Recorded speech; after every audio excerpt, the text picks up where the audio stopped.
What's going on, everyone? My name is Chris Chan. I'm the founder and CEO of ActiveAge Daytime Senior Care, and today we're going to be talking about projections. How do you create a financial projection for opening up your own business, whether that be adult daycare or home care assisted living? Today I'm going to kind of talk about the adult daycare side of it, and I'll run through some kind of just general examples, give you an idea of maybe how you should start thinking about your projections when you're thinking about opening up your own. So the first thing before we get into understanding what our financial projections really are is we need to identify three things, okay? So those three things would be capital improvements, okay? Now, what this is, these right here are going to be one-time expenses, like the build out of your space or the purchase of furniture or equipment or different things that are like a one time, I'm purchasing it and I purchase it one time, and that's, you know, it's an investment into the space or the property, has something to do with assets or furnitures and fixtures, things like that. And then you're gonna have your fixed expenses. Your fixed expenses are gonna be things like insurance. Maybe if you own a building, maybe there's taxes. So, you know, if you're leasing a space, you're gonna have your rent. Or if you're purchasing a place, you're gonna have your mortgage and your interest payment. You know, other things are gonna be potentially like your electric bill. I mean, it's gonna vary, but there's gonna be a way for you to at least calculate just kind of a general understanding of like, what is my average monthly electric, water, you know, those different types of things that you might have to have for your business. Say you got security cameras. So what are those fixed expenses? You know what they're gonna be every single month. And then the last thing that you're gonna have to take into consideration is your variable. And these are gonna be things like staffing, right? So the amount of overhead you might have when it comes to staffing or food or other expenses is going to change or fluctuate depending on how many people are attending your center. So if you have a center that has, say, 20 attendees on an average daily census, or you have, say, 40 or 60 or 80, each one of those examples would have a different cost when it comes to, you know, your overhead costs for, say, labor expenses or food expenses or maybe activity related type of expenses.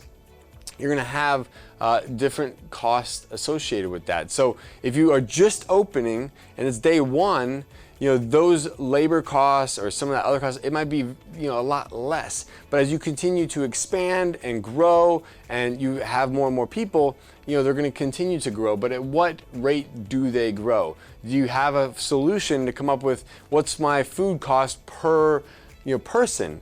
You know, what is the number of employees or the number of staff that I might need, you know, per day to care for an average daily census of 20, 40, 60, or 80 people? Have I taken those things into consideration and like what that looks like? So that being said, is the first thing we're gonna do is identify and make a list of capital improvements, fixed expenses, and then variable expenses, and trying to put some sort of number to those things.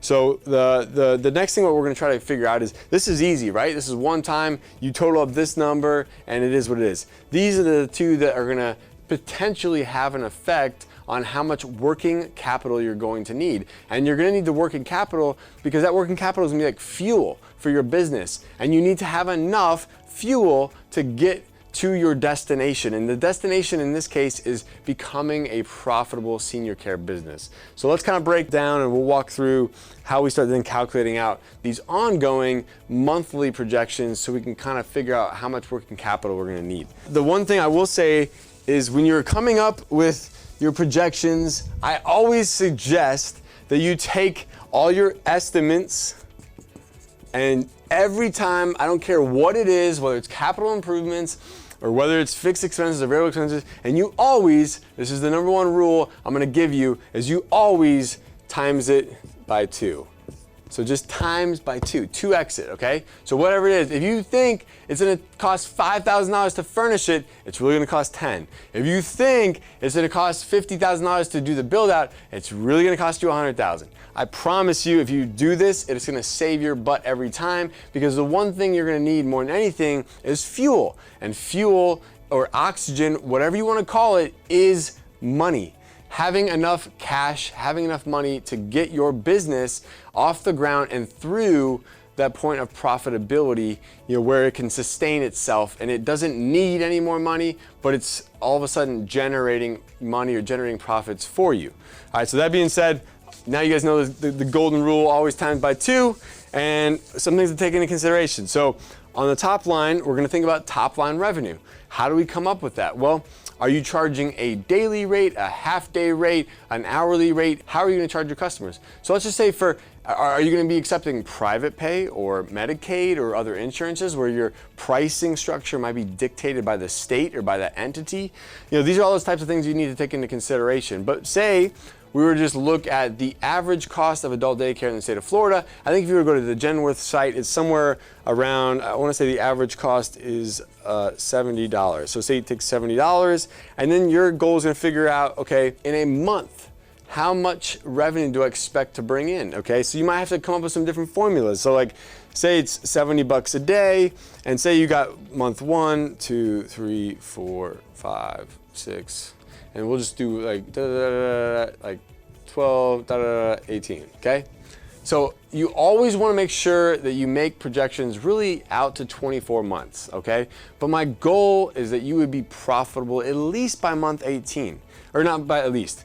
Like my hope would be you'd be profitable by month 12, but no later than month 18. So, but by month 24, you're rocking, you're rolling, you got it figured out, you're critiquing everything, you're growing the top line, and you're learning how to control expenses on the bottom line, okay? So that being said, if you're taking into consideration $70 is the average daily rate, and you're open 5 days per week, okay? I'm just trying to give you some simple math calculations here. Let's see here, so 70 times 5 is, say that's 350. So that'd be 350 per week if you had like at least one person there per week. So you 350 per week. Now, in order to kind of come up with what would that monthly amount be, right? So say one person there every single day for the first month, okay? So in a month, there's an average of about 4.33 weeks. So that being said, we would have $350 times 4.33.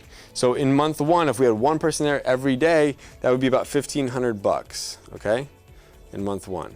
All right, so now we'll say we go to month 4 and our average daily census is, I don't know, let's say average daily census in month 4 is 5, okay? Again, I'm being very conservative here, and I think you always should be as well when you're thinking about your projections. But say month 5 is 1,500. Okay, so then maybe month 4, sorry, is 1,500. So then that might bring in $7,500 in that month, okay? Now let's go out to month 12. Let's say by month 12 you have maybe 15 people that are attending on an average day. So 15 people times 1,500. That's going to give you about, say, 22,500. Again, you're going to kind of extrapolate this out. Your goal is to project conservatively out to month 18 in a way where you're coming up with conservative estimates as to what is the average number of people per day that are going to attend, okay? But then what you're going to have to think about is, what is my food cost? What's my fixed expenses? What's my labor cost? What's my advertising? Okay, and you're gonna kind of go down this entire list of variable costs, fixed costs, anything else that you might have. Maybe there's debt service, interest payments, things like that, okay? Maybe you got transportation, okay? So you might have the insurance expenses that are related to that. You might have fuel costs. You might have the other costs that are associated with like breakdown or repair, things like that. Okay, so you're gonna take all of those expenses, add them up, and then what's gonna happen is you're gonna have this deficit, okay? And so say on month 1, you're gonna have maybe a deficit of say 15,000, okay? And then month 4, you're gonna have a deficit of say maybe 8,000, okay? Month 6, maybe you have a deficit of, I don't know, 6,000. And by month 12, maybe you have a deficit of like say $100, okay? So what's gonna happen here is if you look in this scenario, you're gonna see, so this is about, if you were to like kind of come up with like what is the total deficit that I'm running up until month 12, maybe that total deficit's like negative $40,000, right? So that's like me adding up months 1 through months 12, which I'm almost to this break even point. So maybe that total cost, is month 12 the break even point, like where I go into month 13 and all of a sudden I'm a net positive $100 or a net positive $1,000, depending on how my expenses are laid out and what my income is. But the reality is this right here would be your cash burn. So that's how much cash you're burning through in order to keep the business alive, okay? So this being your cash burn is basically part of your working capital equation, okay? Because you have some income coming, helping offset your expenses here, and stuff like that. And so at the end of the day, when you think about what you need for working capital, what you're left over with here is a cash burn rate of, say, $40,000 over that first 12 months. My question to you is have you taken into account that as part of your working capital equation? And if not, what you would want to do is take your cash burn rate, which you estimate it to be, and remember, what do? We times it by 2, right? All right, so times by 2, now we got an $80,000 estimated cash burn rate, okay? So now I got my capital expenditures, I got I understand my fixed costs, my variable costs. I've put them all out into an Excel spreadsheet going out 24 months. I understand that my cash burn rate is X. I times that by 2. So I take my cash burn rate, I add it to my capital investment, and that is the total then budget that I should have on hand in order to get me through opening and then operating the business to the point of profitability. So it's one of those things you always need to take into consideration. Not just don't be so excited and so optimistic, because what happens is a lot of times is people get so optimistic, they get so excited, they think on day one they're opening the doors, the floodgates are going to come in, and next thing you know they're going to have customers galore, and it's going to be amazing. It's going to be the greatest thing they've ever done. It's going to be fun to have that freedom that they've been chasing and looking after for. But what ends up happening is they open up on day one and no one shows up, but they're still optimistic, they're still excited, and they're still, because they're pumped up about this new business of theirs. And maybe then one customer comes in, a couple customers come in, but then you might lose a couple customers. They might go up north or something happens to them, and all of a sudden you're getting discouraged, and now you're starting to run out of funds because you didn't plan properly.